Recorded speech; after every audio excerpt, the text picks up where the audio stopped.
पिछले क्लास में हम लोगों ने क्या पढ़ा, पृथ्वी एवं उसकी गतियों के बारे में पढ़े थे ना। तो पृथ्वी एवं गतियों के बारे में हम लोग पढ़े थे। पृथ्वी की दैनिक गति पढ़े थे ना, पृथ्वी की घूर्णन गति, फिर पृथ्वी की जो है आभासी गति, पृथ्वी कितनी झुकी हुई है, यही सब ना हम लोग पढ़े थे। पृथ्वी जो है सूर्य का परिभ्रमण गति पढ़े थे ना, परिभ्रमण गति। इस तरीक़ा से पढ़ते पढ़ते हम लोग जो है आभासी गति पढ़े थे कि पृथ्वी की आभासी गति क्या है सूर्य की। ठीक है, इसको पढ़ते पढ़ते हम लोग आज पढ़ेंगे और इसी में आगे पढ़ेंगे, इसको ध्यान दो। उन्होंने चित्र दिखाकर पूछा, कौन सा चित्र पृथ्वी की सूर्य के चारों ओर परिभ्रमण को दर्शाता है। मीरा बोली, भैया क्या इन्हीं गतियों के कारण मौसम एवं ऋतु भी बदलते हैं। तो मौसम एवं ऋतु क्यों बदलते हैं? सूर्य की परिभ्रमण गति के कारण। जो वह सूर्य के चारों बगल 365 दिन में लगाती है, कोई दिक्कत भी, उसी के कारण ऋतु बदलते हैं। आगे आ जाओ। राजीव ने हंसते हुए कहा, बिल्कुल ठीक समझ रही हो। जब पृथ्वी सूर्य के चारों ओर घूमती है तो एक बार इसका झुकाव सूर्य की ओर होता है और आधी परिक्रमा करने के बाद तीसरी बार जब वह आधी परिक्रमा कर ले, पहली परिक्रमा में उसका झुकाव किस तरफ होता है? सूर्य की तरफ। आधी परिक्रमा करने के बाद तीसरी बार इसका झुकाव सूर्य के विपरीत हो जाता है। कहाँ हो जाता है? सूर्य के विपरीत हो जाता है। और चौथी स्थिति में यह झुकाव ना तो सूर्य की ओर होता है और ना ही विपरीत। तो पृथ्वी की जो है सो झुकाव चौथी स्थिति में कहाँ होता है? ना तो सूर्य की ही ओर और ना तो उसके विपरीत में। चित्र जैसा कि चित्र 2.2 में बताया गया है ना। यहाँ से देखो ये किस तरह से ये सूर्य है, पृथ्वी की जो है विभिन्न गतियों को दिखाया गया है ना। ग्रीष्म काल में देखो ये है, ये जो है दिसंबर का महीना है, 22 दिसंबर को, कोई दिक्कत भी। इस तरह से जो है ये जो है विषुवत रेखा को दर्शा रहा ना। ये जो है ये कौन है? शरद ऋतु है। ठीक है, ये कौन है? 21 मार्च। कौन है? 21 मार्च। फिर ये गति को देखो, ये कौन है? ग्रीष्म ऋतु है, 21 जून। कब है? 21 जून। फिर यहाँ पे देखो 23 सितंबर का ये है ना, 23 सितंबर का। इस तरह से सूर्य के विभिन्न गतियों को, पृथ्वी के विभिन्न गतियों को दिखाया है कि ये किस तरह से सूर्य के चारों बगल घूमती है। आगे बढ़िए, इसको याद करके आना है। जब पृथ्वी सूर्य की ओर झुकी हुई हो तो देख कर बताओ कि पृथ्वी का कौन सा गोलार्ध सूर्य के सामने है। कोई दिक्कत भी।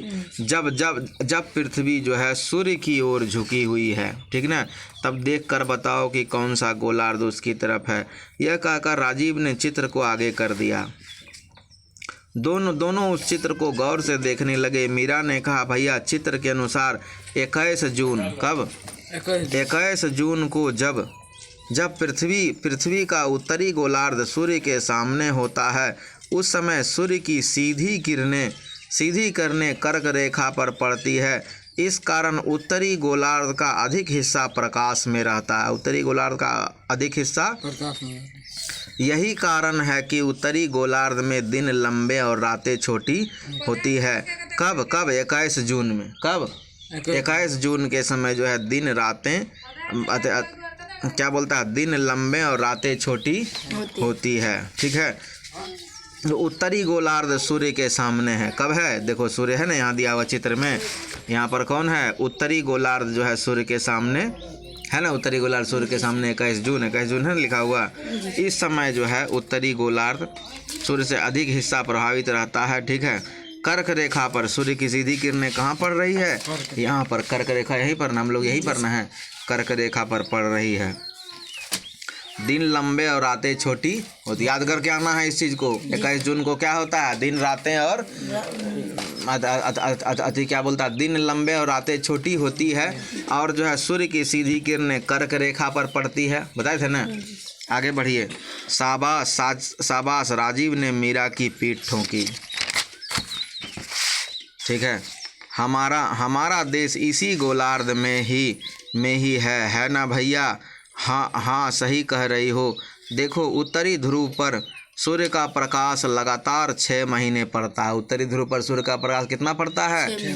लगातार 6 महीने, जिससे यहाँ 6 महीने लगातार दिन रहता है। ठीक है, ठीक उसी समय दक्षिणी ध्रुव में अंधेरा होता है यही कारण है कि ध्रुवों में लगातार 6 महीने का दिन और 6 महीने का रात होता है। कोई दिक्कत भी? तो क्यों होता है 6 महीने का दिन और 6 महीने का रात? क्योंकि सूर्य की किरणें जो है 6 महीने लगातार ध्रुवों पर पड़ती है। आगे आ जाओ। जून एवं दिसंबर की स्थिति। मीरा बोली, भैया तब तो पृथ्वी के घूर्णन के कारण ही दिन रात होते हैं, पृथ्वी के घूर्णन के कारण ही दिन रात होते हैं और परिभ्रमण के कारण ही मौसम बदलते हैं, परिभ्रमण के कारण ही मौसम बदलते हैं। राजीव बोला, बिल्कुल ठीक, लेकिन दूसरा कारण पृथ्वी का झुकाव भी है, इसे दिए गए चित्र से समझ सकती हो। 21 जून को पृथ्वी के सूर्य की ओर झुके होने के कारण इस समय सूर्य की सीधी किरणें विषुवत रेखा पर कुछ उत्तर में कर्क रेखा पर सीधी पड़ती है। कोई दिक्कत भी? विषुवत रेखा पर कुछ उत्तर कर्क रेखा पर कहाँ पड़ती है? सीधी पड़ती है, जिसके कारण दिन की अवधि इस समय लंबी होती है। दिन की अवधि कैसी होती है? लंबी होती है। ठीक है, चलो। इस समय सूर्य का ताप अधिक मिलता है, सूर्य का ताप अधिक मिलता है और दिन जो है सो लंबी होती है। कोई दिक्कत भी? फलतः इस समय उत्तरी गोलार्ध में गर्मी का मौसम, इस समय कैसा मौसम होता है? गर्मी का मौसम। हमारा देश उत्तरी गोलार्ध में है, इसलिए यहाँ जून में खूब गर्मी पड़ती है, जून में खूब गर्मी पड़ती है। इसी समय दक्षिणी गोलार्ध में सूर्य की किरणें तिरछी पड़ती है। इसी समय दक्षिणी गोलार्ध में सूर्य की किरणें कैसी पड़ती है? तिरछी। इसलिए वहाँ जून में सूर्य का ताप कम मिलता है। क्यों? क्योंकि जून में सूर्य का ताप कम मिलता है और वहाँ जाड़े का मौसम होता है। ठीक ना? क्या होता है वहाँ कि सूर्य का ताप कम मिलता है और वहाँ जाड़े का मौसम होता है। देख लो यहाँ पर 21 जून यहाँ पर है ना स्थिति। ये देखो दक्षिणी गोलार्ध है, यहाँ पर सूर्य नहीं ना है, सूर्य तो यहाँ पर है। ठीक है, तो सूर्य यहाँ पर जो है सूर्य का ताप कैसा होता है? तो तिरछा मिलता है। कैसा मिलता है? यही बात तुम्हारा यहाँ पर उलट जाता है कब?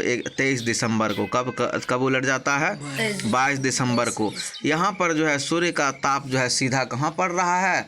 दक्षिणी ध्रुव, दक्षिणी गोलार्ध में मकर रेखा पर। कहाँ पड़ रहा है? मकर रेखा पर। तो यहाँ पर सूर्य का सीधा पड़ रहा है, इसलिए इस समय यहाँ गर्मी रहती है और यहाँ उत्तर में उस समय ठंड। ठीक है, इसलिए 22 दिसंबर को क्या होता है? दक्षिणी गोलार्ध में गर्मी और उत्तरी गोलार्ध में ठंडी। तुम्हारा 21 जून को क्या होता है? उत्तरी गोलार्ध में गर्मी और दक्षिणी गोलार्ध में याद रहेगा। तो 21 जून को इसीलिए क्योंकि सूर्य की किरणें जो है सीधी कहाँ पड़ रही है? कर्क रेखा पर। 22 दिसंबर की स्थिति में सूर्य की सीधी किरणें कहाँ पड़ रही है? मकर रेखा पर। कोई दिक्कत भी? चलो आगे आ जाओ। इस तरीका से होता है, इसको समझ के याद करके लाना है। चलो। शीला बोली, क्या सूर्य की स्थिति हर वक्त बदलती रहती है? राजीव ने कहा, नहीं, सूर्य के स्थिर होने के कारण उसकी स्थिति तो हर वक्त एक सी होती है, पृथ्वी की बदलती रहती है ना? तो पृथ्वी की स्थिति हर वक्त बदलती रहती है। सूर्य जो है एक स्थिर है, इसलिए उसकी स्थिति नहीं बदलती है। अब आ जाओ 22 दिसंबर अर्थात 21 जून के 6 माह बाद पृथ्वी सूर्य की सीधी आधी परिक्रमा करने के बाद सूर्य के दूसरी ओर पहुंच जाती दिखाए ना? पहुंच जाती है। इस समय पृथ्वी का झुकाव सूर्य के विपरीत दिशा में है। ठीक है, पृथ्वी का दूसरा झुकाव किधर है? सूर्य के। हाँ देखो 22 दिसंबर की स्थिति में है ना, पृथ्वी का झुकाव कहाँ है? सूर्य के विपरीत दिशा में, उल्टा इधर झुकाव है। ठीक है, इस स्थिति में क्या होता है सो समझो आगे। इस पृथ्वी पर सूर्य का झुकाव सूर्य के विपरीत दिशा में इस समय पृथ्वी का दक्षिणी गोलार्ध सूर्य के सामने होता है। दक्षिणी गोलार्ध सूर्य के सामने होता है। सूर्य की किरणें मकर रेखा पर सीधी पड़ती है। कहाँ पड़ती है? मकर रेखा पर, जिससे दक्षिणी गोलार्ध का अधिक हिस्सा प्रकाश में रहता है। दक्षिणी गोलार्ध का अधिक हिस्सा प्रकाश में रहता है और कम हिस्सा अंधेरे में रहता है। कहाँ पर रहता है? कम हिस्सा अंधेरे में। इसलिए इस समय दक्षिणी गोलार्ध में दिन लंबी और रातें छोटी होती है। तो दक्षिणी गोलार्ध में जो है दिन लंबे होते हैं और रातें छोटी होती है। क्यों? क्योंकि सूर्य की सीधी किरणें कहाँ पड़ रही है? दक्षिणी गोलार्ध में। इसी समय उत्तरी गोलार्ध में कर्क रेखा पर जो है उस समय ठंड है ना, क्योंकि सूर्य की तिरछी किरणें पड़ रही है। कोई दिक्कत भी? चलो आगे इस बात को और समझो। और आगे क्या होता है, साथ ही इस गोलार्ध में अधिक तापमान होने से गर्मी की ऋतु होती है। तो उस समय 22 दिसंबर को दक्षिणी गोलार्ध में क्या होता है, गर्मी का ऋतु ना। आगे बढ़ो। इसके विपरीत इस समय हमारी गोलार्ध में सूर्य की किरणें तिरछी पड़ती है, दिन भी छोटा होता है दिन दिसंबर में। इसलिए दिसंबर में यहाँ जाड़े की ऋतु होती है। कैसी ऋतु होती है? दिसंबर में। चलो आज के लिए यहीं तक रहने दो, फिर अगले क्लास में, है ना।